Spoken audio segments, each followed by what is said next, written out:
Hey, welcome back to another episode of Camp and Camera. We've been building the Camp Easy Teardrop for a while, and I feel like I've made videos on everything but the kitchen sink. Well, today we're going to make a video on the kitchen sink.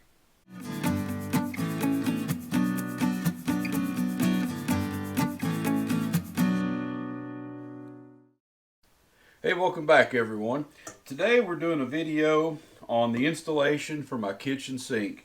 What we're using for the sink is just a reclaimed stainless steel salad bowl that my wife gave me. I think she had a duplicate, so she donated this one to the cause. I'm not sure how many quarts it is, but it's about a 12-inch wide salad bowl. Has a 3/8 of an inch lip around the top of it for a flange to keep it from going through the hole that I cut in the countertop. And of course the bottom of it is flat, which works well for this 90-degree low profile adapter that I picked up to put on there. This adapter was pretty hard to find, so I'm going to give you the name and information off the back of it.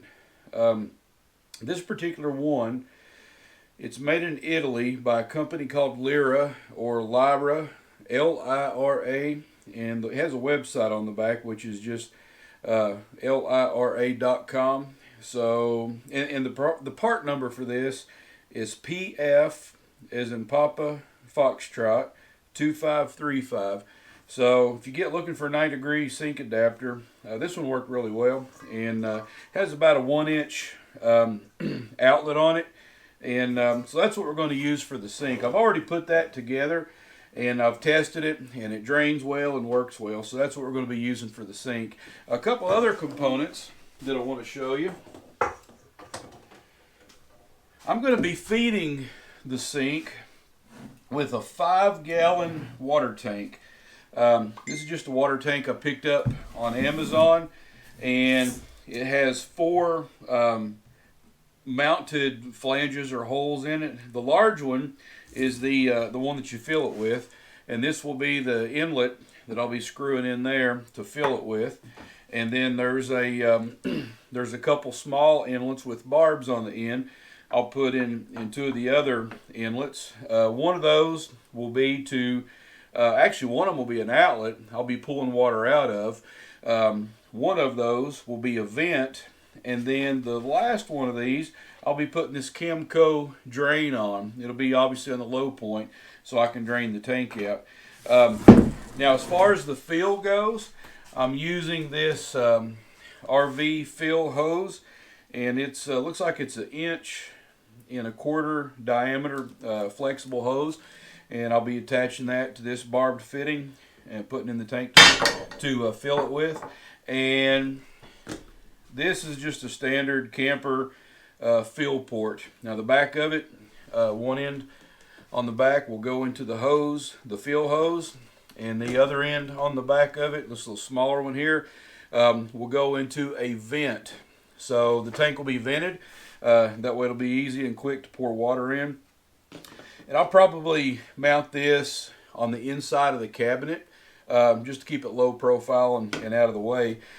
Now, when it's all said and done, I bought this garden hose adapter that will allow me to fill the tank easily with. You basically just screw this on the garden hose, and when you're ready to fill the tank, you just crank the handle. And I'll be using this on my big camper as well. I've got a 23-foot Rockwood camper that I'll be using this on, so that'll be real handy for that. Now, I'm going to put the tank on the underside of the camper. I don't really have room to put it on the inside of the camper, so I'm going to mount it under the floor towards the rear. And what I'm going to do basically is use some 1/8 inch aluminum stock, and I'm going to make a tray for it to set on. And then I'll be using this steel galvanized pipe hanger to hang the whole assembly underneath the floor. It won't be hanging under the floor. It'll be, you know, snug up against the bottom of the floor, but it'll be in essence hanging on these hangers. And I'll put, I don't know, probably 3 or 4 of these to make sure that it really stays on well. And my waste from the sink will be going into a oil container. I got a 3-gallon, I think it's a 3-gallon black colored container that you use to drain the oil in your car. and I'm just going to set that underneath the kitchen sink in the bottom cabinet and just drain straight into there. But let me show you the space that I've got to put all this in. Okay, this is the hole that I've cut, obviously, for the sink. And like I say, the 3/8 inch flange on the salad bowl will go around the top of this. I'm probably going to put some butyl tape just to seal it up, to keep water from going around the edges and dripping down inside the cabinet. And I may use some stainless steel screws to fasten it just through the top of the flange. I think it'll look okay. It'll kind of match the screws sticking out on this aluminum trim anyway, so that should be fine.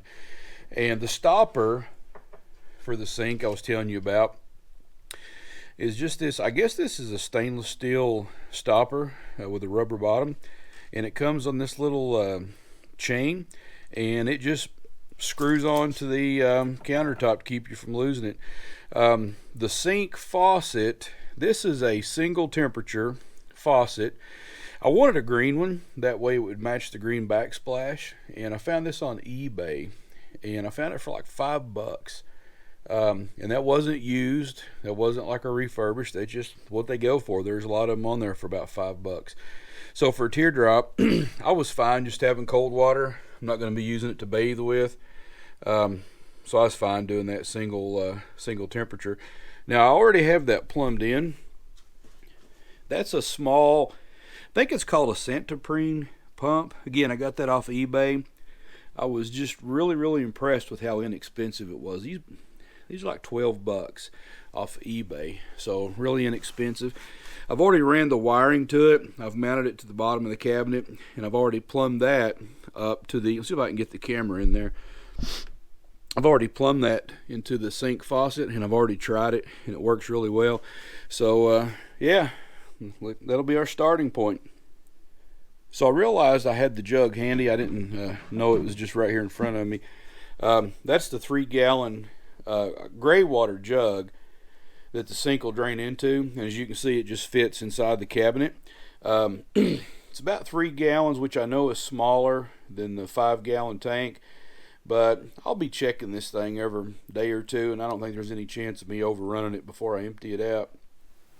The reason I'm going to put the jug inside the cabinet to catch the water instead of mounting a separate tank underneath, and I actually thought about mounting a separate tank underneath the camper for my gray water, but if I do, I'm going to be pretty much married to either dumping the tank right where it sets or having to pull the camper to a dump station. Don't want to fool with that.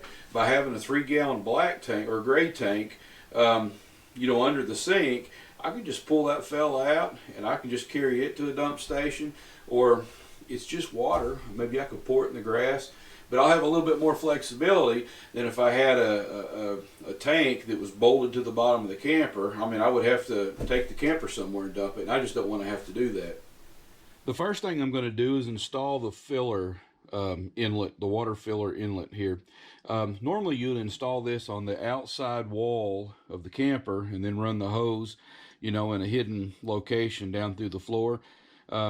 This camper doesn't have a real good place to do that. There is a place that I can, but it's not a really good place, and I think it would kind of put the hose in a bind. So what I'm going to do is just make a plywood plate, and that this will bolt to, and it'll be on the inside of the cabinet door, and then I'll just fill that with either a garden hose or a jug with a funnel. And by doing that, I should be able to make the fill hose come into the back of this cabinet and go straight down through the floor, and I think that'll be a nice, clean, easy way to do it. So let's cut out the plate now.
Okay, I took the mount back out of the cabinet so I could attach the hoses.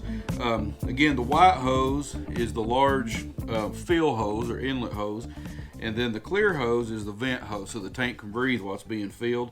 I've got both of them mounted. I got the pipe clamp on the smaller one, but I forgot to pick up the pipe clamp for the large one. I'll have to go back and pick that up and install that later. But yeah, I think this is going to be a nice clean installation on the inside of the cabinet.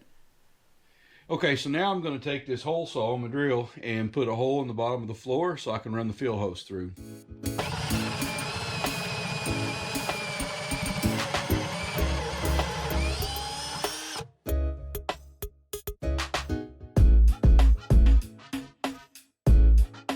Now let's install the vent hose with a spade bit.